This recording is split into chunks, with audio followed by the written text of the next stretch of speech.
মধ্যবিত্তের drawing রুমের যে এজেন্ডাগুলো, এই এজেন্ডাগুলোকে আপনি ফোকাস করছেন বেশি। সরকারের কতগুলো জায়গা, আমাদের সংকটগুলো বাড়ছে। যুক্তরাষ্ট্র পরিষ্কার করে দিয়েছে নতুন নির্বাচিত সরকার আসা ছাড়া। শরীফুজ্জামান শরীফ, প্রত্যাশা এবং বাস্তবতা যে পথে এগোচ্ছে বাংলাদেশ। আপনাকে ধন্যবাদ, দর্শক শ্রোতাদেরকে ধন্যবাদ, আমার সাথের দুই আলোচককে শুভেচ্ছা। আমি আমার জীবনে দুটো গণ-অভ্যুত্থান দেখেছি এবং একটা গণ-অভ্যুত্থানে আমি বেশ সক্রিয়ভাবে অংশগ্রহণ করেছি, 1990 সালে যেটা হয়েছিল। এবার অবস্থানগত পেশাগত কারণে হয়তো একজন রাজনৈতিক কর্মী হিসাবে, কিন্তু 90-এর যে গণ-অভ্যুত্থান, সেই গণ-অভ্যুত্থানের একেবারে শুরুর থেকে, সেটি আপনি 83-র 14ই ফেব্রুয়ারি, তখন থেকে মিছিল মিটিংয়ের ভেতর থেকে অংশগ্রহণটা ছিল। প্রত্যাশার জায়গাটা যদি আপনি আমাকে বলেন, জনপ্রত্যাশা, মানুষের প্রত্যাশা, রাজনৈতিক দলগুলোর প্রত্যাশা, এবারের গণ-অভ্যুত্থান ঘিরে প্রত্যাশাটা বেশি ছিল। কেন? কারণ হচ্ছে এবারের গণ-অভ্যুত্থানের নেচারটা এটা কিন্তু খুবই বিস্তৃত ছিল। 90-এর যে গণ-অভ্যুত্থান, সেই গণ-অভ্যুত্থানে আমি একজন অবজারভার বলেন, ওই গণ-অভ্যুত্থানের একজন কর্মী বলেন, অংশগ্রহণটা, ফোকাসটা নির্দিষ্ট কতগুলো জায়গায় ছিল, শহর কেন্দ্রিক। কিন্তু এবারের যে গণ-অভ্যুত্থানে একেবারে কেন্দ্র থেকে প্রান্ত সব জায়গায় এটি বিস্তৃত ছিল। কিন্তু তারপরে যে অর্জনের যে জায়গাটা, যে শত্রুর বিরুদ্ধে লড়াইটা হয়েছে, আমার অবজারভেশন হচ্ছে 90-এর শত্রুর থেকে কয়েক গুণ বেশি শক্তিশালী সে। রাজনীতি, অর্থনীতি, সমাজ, আঞ্চলিক সম্পর্ক এবং অনেকগুলো জায়গায় তার খুব শক্ত দখলদারিত্ব ছিল। এবং এই দখলদারিত্ব কতগুলো দখলদারিত্ব প্রতিষ্ঠিত হয়ে যায় রাষ্ট্রের পক্ষ থেকে তা না, আয়নাঘরটা প্রতিষ্ঠা করা হয়েছিল পরিকল্পনা থেকে, যে আমার যারা সমালোচনা করবা এরশাদের সময় ধুমধাপ করে মিছিল গুলি করে দিয়েছে, ট্রাক উঠিয়ে দিয়েছে, কিন্তু আয়নাঘরটা তৈরি করা, গুম করে ফেলা, মানুষের মধ্যে একটা ভীতিকর অবস্থা, অর্থাৎ এই যে পরিবেশের যে পার্থক্যটা, সুতরাং এর ভেতর থেকে আপনার প্রত্যাশার জায়গায়ও কতগুলো ভিন্নতা আছে। আমি কতগুলো সরকারের সমালোচনা করব, কিন্তু তার আগে আমি বলে রাখি যে তার মানে এই না যে 15 বছর যারা ছিল তাদেরকে বিতাড়িত করার কারণে আমার মধ্যে কোনো অনুশোচনা আছে, নো। তার প্রতি কোনো সিম্প্যাথি আছে, নো। আমি সমালোচনা যেটা করি এটা হচ্ছে যে আমার প্রত্যাশা পূরণের ক্ষেত্রে আমি অনেকগুলো জায়গায় দেখি যে কতগুলো ভুল করা হচ্ছে। এটা অনেক ক্ষেত্রে ইচ্ছাকৃত, অনেক ক্ষেত্রে ইচ্ছাকৃত। দেশ কিভাবে চলছে, দেশ একটা সরকার ক্ষমতায় আছে, কিন্তু আমার অবজারভেশন হচ্ছে যে এই সময়কালে যে জায়গাগুলোকে ফোকাস করা হচ্ছে, আমি সবসময় বলি যে মধ্যবিত্তের ড্রয়িং রুমের যে এজেন্ডাগুলো, এই এজেন্ডাগুলোকে আপনি ফোকাস করছেন বেশি। প্রান্তিক মানুষের যে জীবন জীবিকার যে সংকট, প্রান্তিক মানুষের যে প্রতিনিয়ত যে চ্যালেঞ্জগুলো মোকাবেলা করছে, সেই সংকটকে আপনি অ্যাড্রেস করছেন না। আমি উদাহরণ হিসাবে একটা কথা বলি, আগামী জানুয়ারি মাসের 1 তারিখ 2 তারিখে বিভিন্ন স্কুলে ক্লাস শুরু হয়ে যাবে।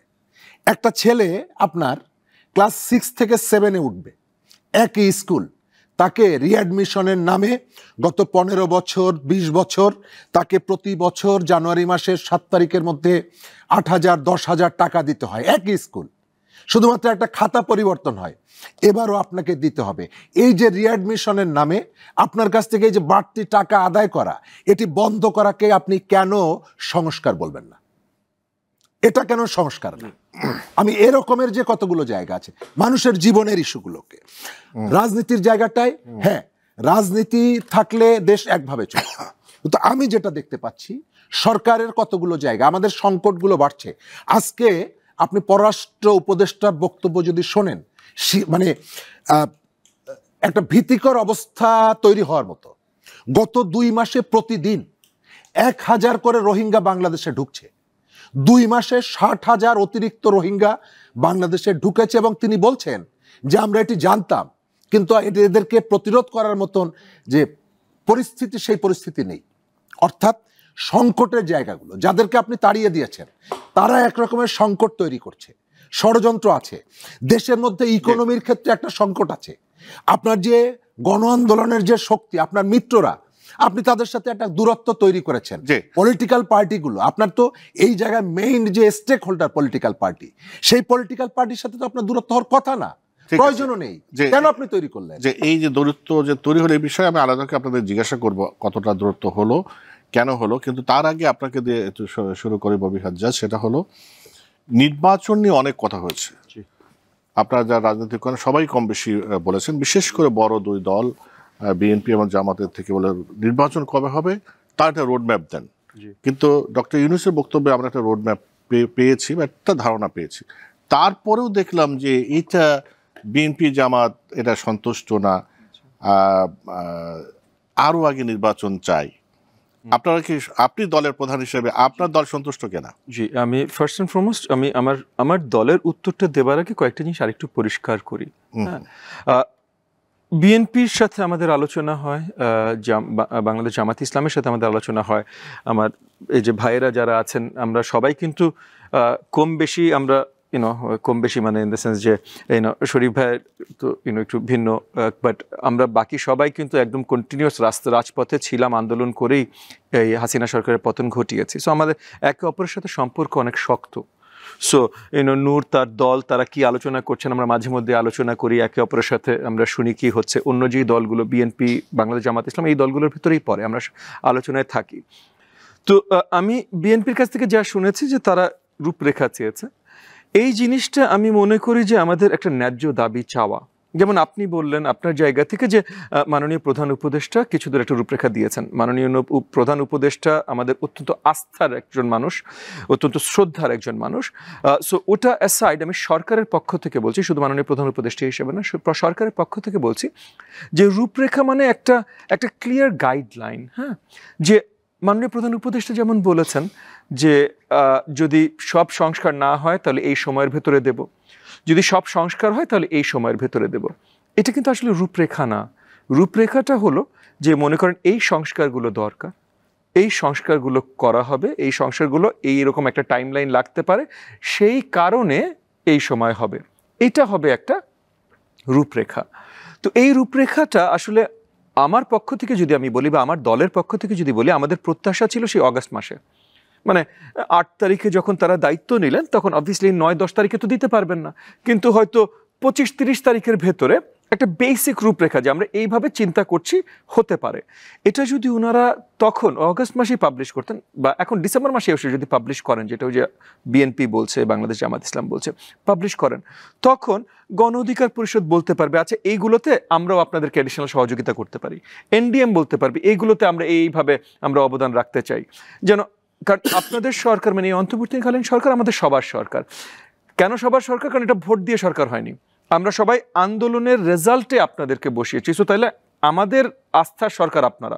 সো ওই হিসেবে আমরা মানে পুরোপুরিভাবে নিয়োজিত থাকবো আপনাদের সহযোগিতায়, কিন্তু আপনাদের ওই কাজটা রাখতে হবে। সো এখন যেমন মনে করেন এই যে শরীফ ভাই যে কথাগুলো বলছিলেন যে আপনার ফরেন পলিসি নিয়ে উনি কিছু কথা বলছিলেন, রোহিঙ্গা ইনফ্লাক্স নিয়ে কথা বলছিলেন। এখন বাংলাদেশের অর্থনৈতিক অবস্থা, জিওপলিটিক্যাল অবস্থানগুলো গুরুত্বপূর্ণ। ভারতের সাথে আমাদের অনেক দুঃসম্পর্ক চলছে এই মুহূর্তে। ভারত পরিষ্কার করে দিয়েছে যে তারা নতুন কোনো আলোচনা আপনার নতুন নির্বাচিত সরকার ছাড়া করবে না। আচ্ছা, এখন রোহিঙ্গা ইস্যুতে ভারত এর আগে আমাদের জন্য সহযোগিতা করেনি, সো এই রোহিঙ্গা ইস্যু নিয়ে না করলাম, বাট অনেক কিছুর সম্পর্কর গুরুত্ব আছে।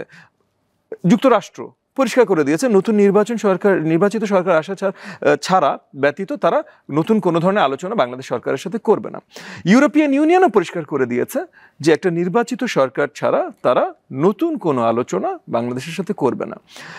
এবং দেখেন, আমরা আমাদের অর্থনীতিকে যদি এগিয়ে নিতে চাই, সবারই কিন্তু ভবিষ্যতের একটা প্ল্যানিং লাগে। হ্যাঁ, আজকে আমার দল ভবিষ্যতে কিভাবে রাজনীতি করবে, কিভাবে নির্বাচনের তৈরি করবে, এটা তাদের আমার দলের একটা প্ল্যানিং আছে, গণ অধিকার পরিষদের একটা প্ল্যানিং আছে, বিএনপির একটা প্ল্যানিং আছে, আপনার দীপ্ত টিভির একটা প্ল্যানিং আছে। এখন দীপ্ত টিভি যদি প্ল্যান করতে হয়, দীপ্ত টিভির জানতে হবে যে ব্রডকাস্ট পলিসি কি হতে পারে, ব্রডকাস্ট পলিসি কে করবে, একটা সরকার আসলে সে 4 বছরের জন্য এসছে বা 5 বছরের জন্য এসছে, এখন যেই সংস্কারের আলোচনা হচ্ছে, তাহলে 5 বছরের জন্য মিনিমাম আমি এই প্ল্যানটা করতে পারি। এটা যদি আপনি না জানেন, আপনি এই প্ল্যানটাও করতে পারছেন না। সো বড় দাগে এগুলো অনেক কিছু আছে যার জন্য নির্বাচন এক্স্যাক্টলি কবে হবে এটা কিন্তু আমি আমার দলের পক্ষ থেকে বলছি এটা বড় বিষয় না। জি। বড় বিষয়টা হলো এই রোড ম্যাপটা, যেটার ভিত্তিতে আমরা তখন এগুলো আলোচনা আসলে ভালোভাবে করতে পারি।